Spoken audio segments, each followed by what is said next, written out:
আসসালামু আলাইকুম রহমতুল্লাহি আবরকাত।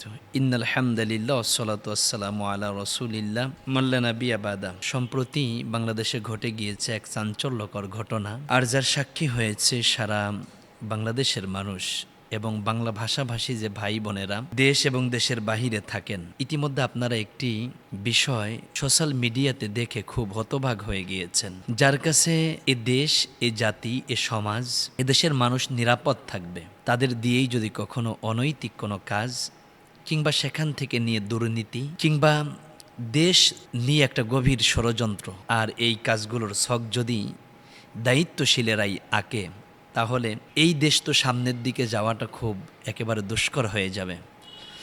বাংলাদেশের নীতি নির্ধারণী এবং বাংলাদেশের ভাগ্য পরিবর্তনের একটি প্ল্যাটফর্ম হচ্ছে সংসদ ভবন। আর বাংলাদেশের সংসদীয় অধিবেশন পরিচালিত হয় সংসদ সদস্য তথা এমপি মহোদয় এবং মন্ত্রী মহোদয় সহ রাজনৈতিক উল্লেখযোগ্য নেতা কর্মীদেরকে সাথে নিয়েই। কারণ একদিকে রয়েছে বিজয় হওয়া একটি রাজনৈতিক দল যারা সরকার গঠন করেছে, অপরদিকে যারা বিজয় হতে পারেনি কিন্তু রাজনৈতিক অঙ্গনে তাদের একটি শক্ত অবস্থান আছে, তাদেরকে আমরা বিরোধী দল হিসাবেই চিনি। বাংলাদেশে দুর্বার গতিতে জাতীয়তাবাদী দল বিএনপি এবং বিরোধী দল জামাত ইসলামী খুব স্বনির্ভর, আধুনিকায়ন, সমৃদ্ধময় একটি ডিজিটাল বাংলাদেশ গড়ার নিমিত্তে কাজ করে যাচ্ছে। আল্লাহ যেন আমার বাংলাদেশের উপরে রহম করেন। তবে একটা ঘটনা ঘটে গিয়েছে যেটা কোনোভাবেই কাম্য ছিল না। পার্লামেন্টের সংসদ সদস্য সাতক্ষীরা ৪ আসনের এমপি মহোদয়, সর্বজন শ্রদ্ধাভাজন ব্যক্তি, পরপর তিনি ৩ বারের সংসদ সদস্য। তার বংশীয় কৌলিন্যের ধারা, তার সম্মান, প্রভাব প্রতিপত্তি, যশ খ্যাতি কোনো কিছুই কমতি ছিল না। কিন্তু হঠাৎ করে কি এমন ঘটনা ঘটল, তাকে নিয়ে আজ সারা বাংলাদেশের মিডিয়াগুলো উত্তাল হয়েছে। দেশের মানুষ তার দিকে আঙ্গুল তুলে ধিক দিচ্ছে যে না, এই মানুষটির দ্বারা এরকম গর্হিত অন্যায় তো কোনোভাবে মেনে নেওয়া যায় না। এজন্য কাজ করার আগে আপনি ভাবুন, আপনি যে কাজ করতেছেন এই কাজে আপনার আল্লাহ খুশি কিনা। কারণ আল্লাহ যদি আপনার কাজে সন্তুষ্ট না হয় তাহলে ওই কাজে রহমত থাকে না, ওই কাজে বরকত থাকে না। কিন্তু আপনি শয়তানের দেখানো কোনো কাজ যদি করেন সেখানে তো কোনো কথাই থাকে না। কারণ আপনি তো শয়তানের অনুসারী হওয়ার পরে তারপরে শয়তানের দেখানো কাজ আপনি করতে থাকেন। তার মানে আদম আলাইহিসসালাম আল্লাহর একটি হুকুমকে অমান্য করলেন। আল্লাহ পরবর্তীতে আদম আলাইহিসসালামকে মাপের সুসংবাদ দিলেন, কারণ নবীগণ বেগুনা মাসুম, নবীগণ নিষ্পাপ, নবীগণ হচ্ছে আমাদের একমাত্র আদর্শ।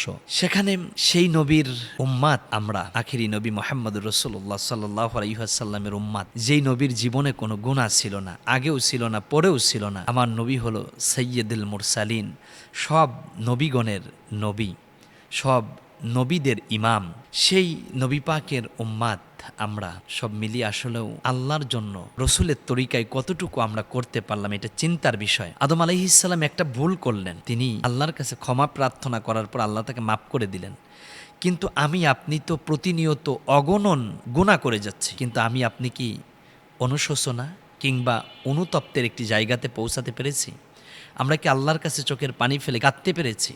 না, কারণ আমাদের দিলটা এত শক্ত হয়ে গিয়েছে, এখন আর চোখ দিয়ে পানি আসে না। ইবলিস মুআল্লিমুল মালাইকা ছিলেন, তিনি আল্লাহর একটি হুকুম অমান্য করার কারণে সে যদি ইবলিস হয়, তা আপনি প্রতিনিয়ত কতগুলো আল্লাহর হুকুম অমান্য করতেছেন এবার চিন্তা করেন। তাহলে তো আপনি মিনাল জিন্নাতি ওয়ান নাস, মানুষরূপী শয়তানের মধ্যে আপনি দিনে অগণনবার শয়তান হয়ে যাচ্ছেন। আস্তাগফিরুল্লাহ। আল্লাহ তুমি আমাদের ইমানকে হেফাজত করো শয়তানের ওয়াসওয়াসা থেকে। আল্লাহ তুমি আমাদের ইমানকে হেফাজতে রাখো। শয়তান যখনই আপনাকে ওয়াসওয়াসা দেবে, ধোকায় ফেলে দিবে, তখনই আপনি ওযু করবেন। এবং আমি শয়তান তাড়ানোর একটি দোয়া আপনাদেরকে শিখিয়ে দেই।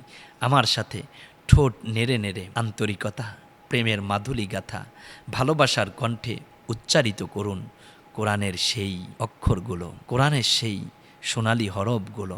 যদিও কালো কালিতে লেখা, কিন্তু কোরআন তো বান্দাকে সোনালী যুগ দেখায়, জান্নাতের পথ দেখায়। ওয়াহাদাহু ইলা সিরাতিম মুস্তাকিম। পড়ুন আমার সাথে, মা বোন আপনারাও পড়ুন। পাশে আপনার সন্তান রয়েছে, আপনার সন্তানকে বলুন, উস্তাদজি যেই দোয়াটা তিলাওয়াত করতেছে, আসো আমরা সকলেই সমস্বরে তিলাওয়াত করি।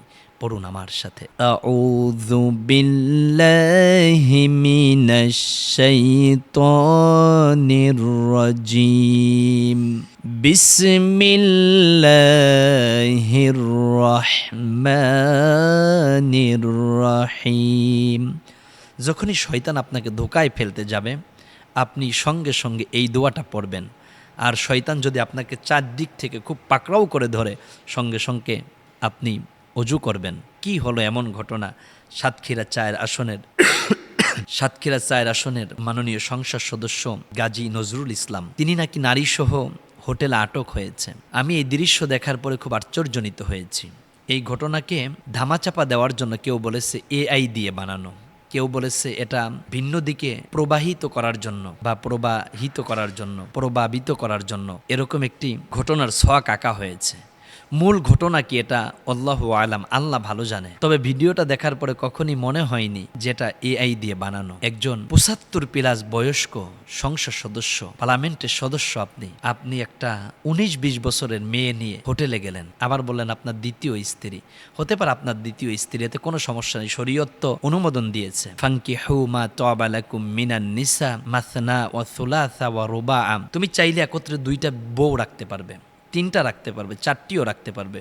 শরীয়ত যদি আপনাকে অনুমোদন দেয় আপনি রাখবেন, তাতে কোনো সমস্যা নেই। লৌকিকতা, সামাজিকতা, লোক লজ্জা এগুলো চিন্তা না করে আপনি আপনার ইমানকে আগে হেফাজত করেন, আপনার লজ্জাস্থানকে আগে হেফাজত করেন। রসুল বলেছেন যে ব্যক্তি 2টা জিনিসের জামিনদার হবে, আমি রসুলুল্লাহ তার জন্য জান্নাতের জিম্মাদার হয়ে যাব। এক হচ্ছে আপনার জিহবা, আর দ্বিতীয়ত হচ্ছে আপনার লজ্জাস্থান।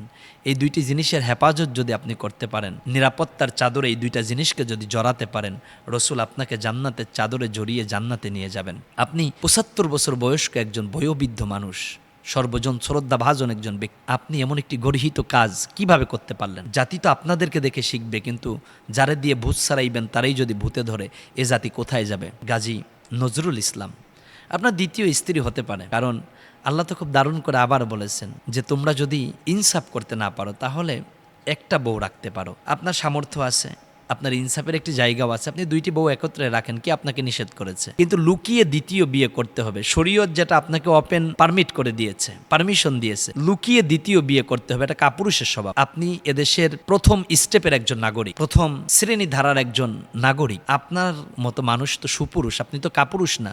তা আপনি দ্বিতীয় বিয়েই যেহেতু করলেন, তা সেটা গোপন রেখে এরপরে আবার হোটেলে গেলেন, সেখানে কয়েকজন আপনাদেরকে আটক করলো, আপনি সেই দৃশ্যপটে সরাসরি একেবারে হতভম্ব হয়ে গেলেন। আপনি থরথর করে কাঁপতেছিলেন, আপনি কেন জানি ভয় পাচ্ছিলেন, ঘাবড়ে যাচ্ছিলেন। কেন? আপনি আপনার হালাল স্ত্রী নিয়ে যদি হোটেলে যান, এখানে তামাম পৃথিবীর মানুষ এসে আপনাকে আটকাতে চাইলেও তো কেউ আটকাতে পারবে না, কারণ এটা লিগাল, এর বৈধতা আছে। বৈধ স্ত্রী নিয়ে আপনি ঘুরতে গেলেন, হোটেলে গেলেন, দেশের বাহিরে গেলেন, কে আপনাকে আটকাবে? কিন্তু আপনার ঘাবড়ানো, আপনার এক এক সময়ের এক এক অ্যাটিটিউড, আপনার আচরণ সন্দেহজনক মনে হয়েছে। আপনাকে বাংলাদেশের শহীদি কাফেলা জামায়াত ইসলাম থেকে যে পদবি ছিল বহিষ্কার করা হয়েছে। আপনি শেষ বেলায় এসে এরকম একটি কাজ করলেন, একটি শহীদি কাফেলাকে জাতির সামনে প্রশ্নবিদ্ধ করলেন। আপনি আল্লাহর কাছে তওবা করুন, আপনি আল্লাহর কাছে তওবা করুন, আপনি আল্লাহর কাছে তওবা করুন। এদেশের 20 কোটি মানুষের কাছে আপনি ক্ষমা প্রার্থনা করুন, সরি বলুন। আপনার যে ভুল, এই ভুলগুলো যেন আল্লাহ মাফ করে দেয়। আল্লাহ যেন আপনাকে পরিশুদ্ধ হয়ে পূর্ণ দিনের উপরে চলবার তৌফিক করে দেন। আমিন। আসসালামু আলাইকুম ওয়া রাহমাতুল্লাহি ওয়া বারাকাতুহু।